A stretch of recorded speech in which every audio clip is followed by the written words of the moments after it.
사랑하는 성도 여러분, 5월 31일 금요일 아침입니다. 하나님의 은혜와 평강이 함께하기를 축복합니다. 좋아요, 구독 꼭 눌러주세요. 우리 천만 성도 큐티하는 그날까지 함께 달려가도록 하겠습니다. 오늘 우리에게 주신 하나님 말씀은 열왕기상 22장 41절에서 53절까지의 말씀인데요. 우리 함께 43절 말씀 같이 읽도록 하겠습니다. 여호사밧이 그의 아버지 아사의 모든 길로 행하며 돌이키지 아니하고 여호와 앞에서 정직히 행하였으나 산당은 패하지 아니하였으므로 백성이 아직도 산당에서 제사를 드리며 분향하였더라. 아멘. 이제 열왕기상의 마지막 장을 오늘 우리가 살펴보고 있습니다. 마지막 장의 마무리는 바로 여호사밧과 그리고 아합의 아들 아시아에 대한 이야기로 마무리를 하고 있습니다. 이 이야기의 총정리는 바로 이렇습니다. 하나님께서 그들을 어떻게 평가하시느냐라는 것이죠. 우리가 많은 역사책이 있고 많은 사람들이 많은 사람을 평가합니다. 그러나 그 위들은 많이 평가함에 있어서 사람의 기준이 아니라 하나님의 기준이 어떠한가가 중요한데, 오늘 본 말씀에 바로 두 절이 그렇게 기준을 삼아서 하나님께서 이 두 왕을 평가하고 있다는 것입니다. 바로 오늘 우리가 읽었던 43절의 말씀, 43절의 말씀 보시면 여호사밧이 그의 아버지 아사의 모든 길로 행하며 돌이키지 아니하고 여호와 앞에서 정직히 행하였다. 그래서 여호와 앞에서. 여호와 앞에서 정직히 행하였다. 하나님께서 평가하시는 방법입니다.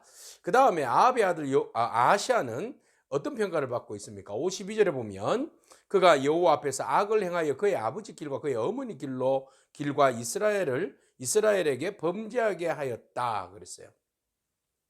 그래서 이스라엘에게 범죄하게 한 그 느밧의 아들 여로보암의 길을 행하였다 그랬어요. 자, 이 두 가지의 차이입니다. 하나는 정직하게 행하였고 하나는 악을 행하였다. 정직과 악의 기준은 어디에 있을까요? 하나님의 말씀입니다. 하나님을 숭배하느냐, 하나님을 섬기느냐, 아니면 우상을 숭배하느냐에 달려 있는 거죠. 하나님을 섬긴다는 것은 나보다도 하나님 말씀에 순종한다는 겁니다. 내가 하나님보다 앞서가지 않겠다는 겁니다. 하나님 말씀을 전적으로 순종하고 그 말씀이 지시하는 그 방향으로 내가 가겠다는 것, 이게 바로 정직한 삶이죠. 그런데 악을 행하였다는 것은 하나님 말씀 들리지 않습니다. 내가 법입니다. 내가 하나님 말씀보다도 앞서갑니다. 그리고 모든 것들을 우상 숭배합니다. 우상 숭배는 바로 나의 그 욕망의 투영이라고 말씀드렸습니다. 그래서 내가 이루고자 하는 모든 것들에 대한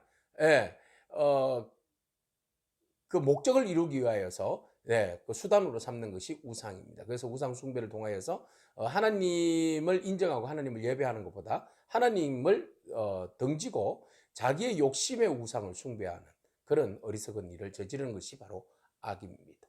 자, 오늘 본 말씀에서 여호사밧의 이야기를 합니다. 예루살렘에서 25년을 통치했는데 그는 아버지 아사의 길을 행하였다. 또 중요한 것이 바로 여기 있죠. 그의 아버지, 그의 부모가 무엇을 섬기느냐에 따라서 자녀에게 미치는 영향이 크다라는 것이죠. 그래서 아사는 나름대로 그 위대한 신앙의 사람으로 종교개혁을 하면서 그렇게 살아가지 않았습니까? 그 여호사밧이 그것을 보고 자기도 따라서 종교개혁을 한 것이죠. 그래서 우상과 산당 그리고 모든 그 남색하는 자들을 쫓아냈다.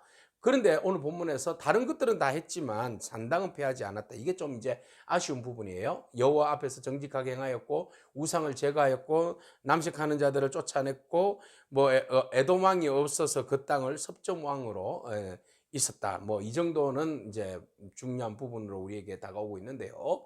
자, 그 중에 하나가 이제 여호사밧은 아쉬운 점은 바로 산당을 없애지 아니었다 그랬어요. 산당은 이제 혼합주의의 어떤 그 중심이죠. 그래서 사람들이 산당에서 하나님께 제사했다. 산당에 제사하는 것보다 그냥 돌을 올려놓고 차라리 제사하는 게 더 바람직하지 않겠습니까? 산당은 굉장히 화려한 곳이죠. 그래서 우상숭배를 드렸던 그 높은 곳에 세워져 있는 그런 제단입니다. 그래서 보기에 너무 좋고 그곳에서 드리면 뭔가 있어 보이잖아요. 그래서 사람들이 그곳에서 우상을 숭배했던 곳에서 하나님께도 제사했다. 그러니까 하나님께 예배하는 건지 우상 앞에서 예배하는 건지 구분이 안 되는 곳이죠. 그러니까 사람들이 혼합주의에 빠져서 하나님도 섬기고 바알도 섬기고 아세라도 섬기고 그렇게 하는 거 아니겠습니까? 그래서 이런 이제 산당을 제대로 없애지 않았다. 그러니까 상당히 많은 여론이 굉장히 강했다는 그런 의미이기도 합니다. 그래서 산당을 빨리 제거했으면 좋았을 텐데 그거 제거하지 못함으로 인해서 혼합주의가 언제든지 이스라엘의 사람들을 병들게 할 수 있는, 유다 사람들을 병들게 할 수 있는 그런 요인이 되는 것이죠. 결국 그것들로 인하여서 신앙이 무너지게 되는 거 아니겠습니까? 자, 어쨌든 이제 그 요사밧의 그 상당히 많은 부분, 긍정적인 부분, 하나님 앞에서 정직하게 행한 긍정적인 부분도 있고 또 부정적인 부분도 있긴 하죠. 그러나 전체적인 평가에서는 하나님 보시기에 정직하게 행하였다. 그 부모가 그렇게 행함으로 인해서 자녀가 그것을 본받아서 행하였다. 이렇게 말하고 있습니다. 그래서 부모의 영향력, 부모의 신앙이 자녀에게 흘러가는 것이 참 중요하죠. 근데 반대로 아합의 아들 아시아를 보십시오. 뭐 본 게 있어야죠. 그죠? 우상 숭배하는 것밖에 안 봤잖아요. 그의 어머니의 이세벨이 가지고 온 그 바알과 아세라 신, 그 신을 화려한 그 신전에서 예배하는 그 바알을 섬기는 그런 모습들밖에 보지 않았습니다. 하나님의 신앙은 없는 것 같습니다. 하나님을 제대로 알지 못합니다. 그러니까 그가 배운 것이 아버지에게서 배운 그대로 따라 행동하는 것밖에 더 있겠습니까? 그러니까 여호와 보시기에, 하나님 보시기에 악을 행하는 길밖에 없던 것이죠. 그래서 52절에 보시면 여호와 앞에서 악을 행하였다. 그의 아버지의 길, 어머니의 길, 그리고 여로보암의 길. 뭐 그러니까 길은 길인데 이게 죽음의 길, 사망의 길, 생명의 길이 아니라 그 영혼을 멸망시키는 길로 걸어갔다라는 것 아니겠습니까? 그래서 이런 길로 걸어갔는데 그 길을 보여준 것이 부모 세대 아닙니까? 네, 그렇기 때문에 결국은 아시아는 사마리아 왕으로서 이스라엘의 북이스라엘 왕으로서 2년 다스렸는데 2년 다스리면서 별로 좋은 평가는 얻지 못합니다. 악한 왕으로 평가를 받고 있습니다. 여러분, 부모 세대인 여러분들의 자녀들에게 어떤 거룩한 유산 남겨주시겠습니까? 하나님이 살아계시고 우리가 하나님의 자녀, 하나님을 떠나서는 안 될진데 하나님 신앙, 예수 그리스도를 믿는 믿음을 잘 전수하길 바랍니다. 그래야해서 우리의 믿음의 자녀들이 그 믿음에 이탈하지 아니하고 부모님이 섬겼던 그 하나님을 나의 하나님으로 받아들이고 믿음으로 고백하며 간다면 그보다도 더 훌륭한 유산이 어디 있겠습니까? 그 유산을 저와 여러분들이 남기기를 축복합니다. 자, 호불호가 많은 여호사밧의 일대기, 정직한 일도 많았고 그의 삶에 또 부끄러운 부분들도 있었죠. 오늘 본문에서 그 부끄러운 부분을 이렇게 간접적으로 드러내는 모습 보여주는데요. 그가 산당을 제하지는 않았다. 그리고 44절에 보니까 이스라엘 왕과 화평했다 그랬어요. 북이스라엘과 남유다가 잘 싸우지 않았다. 뭐 안 싸운 것은 참 좋습니다. 형제 나라니까. 근데 북이스라엘과 가까이 지내면 가까이 지낼수록 혼합주의와 우상숭배에 빨려들 가능성이 많죠. 그래서 두 나라가 서로가 사돈을 맺은 거 아니겠습니까? 그래서 북이스라엘 이세벨의 아합과 이세벨의 딸이 아달랴가 남유다로 들어오면서 요람과 결혼함으로써 결국은 거기에 있는 왕자들을 다 숙청하고 아달랴의 그 정변이 일어나지 않습니까? 그래서 다윗의 족속을 거의 씨를 말릴 뻔한 그런 어처구니 없는 일을 저지른 그런 악녀 아니겠습니까? 그 이런 일들이 바로 일어나는 거죠. 그 평화가 아니에요. 화평하게 평화 조약을 맺었는데 그것이 그들을 나라를 위기에 처하는 올무가 되는 그런 일들이 벌어지게 됩니다. 평화 조약을 맺고 같이 길랄 라못을 전쟁하러 갔다가 까딱하면 여호사밧이 죽을 뻔한 그런 위기도 일어났었습니다. 어쨌든 평화롭게 지낸다고 했는데 그 평화가 아니고 삶에 굉장히 위협적인 어떤 그런 존재로 다가온다라는 것이죠.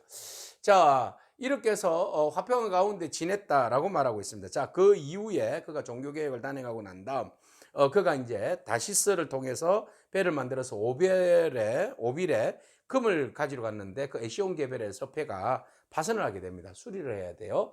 그래서 그 일이 돈이 꽤 되는 일이잖아요. 네, 배를 제조하고 배를 타고 그 오빌 금을 가지러 간다는 것은 굉장히 큰 수익 사업입니다. 자, 그것을 안 북이스라엘의 아합의 아들 아시아가 우리도 같이 동참하자, 같이 함께하자. 그러니까 여호사밧이 아니다, 그럴 필요 없다, 단번에 거절합니다.